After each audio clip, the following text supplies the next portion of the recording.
सवाल पूछा, क्या सजदे में दुरूद शरीफ पढ़ा जा सकता है? जी बिल्कुल पढ़ा जा सकता है, कोई हरज की बात नहीं। यानी जो उनके ज़हन में मवानियत है जी वो कुरानी आयात के हाँ जी, मुतालिक है। कुरानी आयात पढ़ना मना है, बल्कि एक इस पे हज़रत खलीफत मसीह राबी रहमतुल्लाह का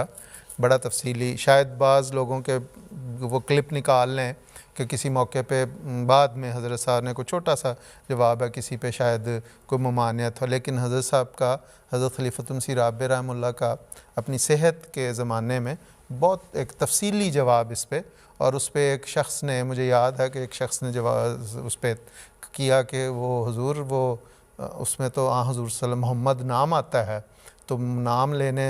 सजदे में, तो हुजूर ने फरमाया अल्लाह का नाम ले लेते हो सजदे में, तो मोहम्मद का नाम, उसके